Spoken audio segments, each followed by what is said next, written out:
खुलुमबाय इनसाइड एनिनि बर' रादाबखौ फरायदों आं सुक्रजित बसुमतारिया। दिनै दुलाराय राभा फरायसा आफादा मोनसे हेंथायारि हाबाफारि खालामो।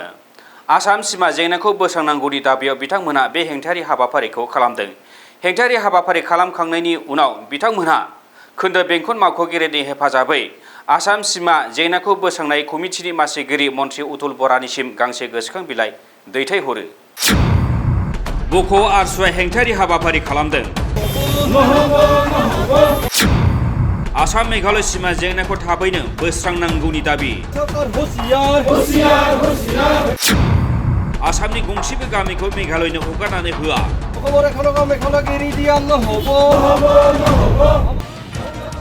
साखाथिनि हादरसाफोरजों आसामनि सिमा जेंनाया दासिमबो जोबनानै थाङाखै। बक'आव सुक्रुबारखालि दुलाराय राभा फरायसा आफादा सिमा जेंनाखौ बोस्रांनांगौनि दाबियाव हेंथायारि हाबाफारि खालामो। आरसुनि कामरुप जिल्ला कमिटिनि हांख्रायनायाव आसाम मेघालय सिमा जेंनाखौ थाबैनो बोस्रांनांगौनि दाबियाव हेंथायारि हानजा सुरनाय खालामो। आरसुनि बक'आव थानाय मावख'निफ्राय बक' सोहोरनि गेजेरजों थांनानै 17 नं राजा लामायाव हानजा सुरनानै हेंथायारि हाबाफारि खालामो। थाबैनो सिमा जेंनाखौ बोस्रां, मेघालय सोरखार हुसियार, आसामनि गामिखौ मेघालयनो हगारनानै होआ बायदि स्लगानजों थासारिखौ दुंहाव खालामो।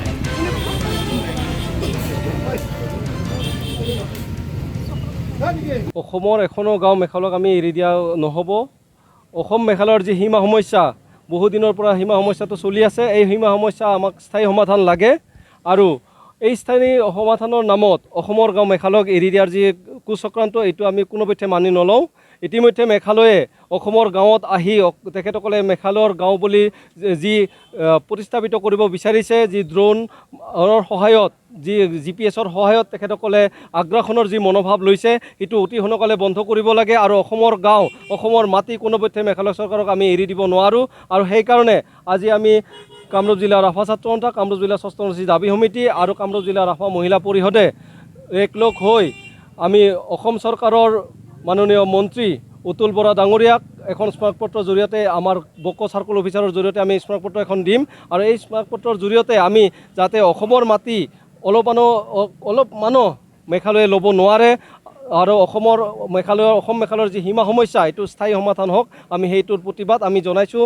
আৰু অসমৰ মাটি যাতে কোনোপধ্যে মেঘালয় চৰকাৰে ল'ব নোৱাৰে, যি মেঘালয়ৰ যি আগ্ৰহী মনোভাৱ সেইটো আমি কোনোপধ্যে সহ্য কৰিব নোৱাৰোঁ। অসমৰ গাঁৱক তেখেতসকলে যি মেঘালয়ৰ গাঁও বুলি প্ৰতিস্থাপিত কৰিব বিচাৰিছে সেইটো আমি কোনোপধ্যে মানি ল'ব নোৱাৰোঁ আৰু তাৰ প্ৰতিবাদতে আজি আমি প্ৰতিবাদী সমদল ওলাইছোঁ।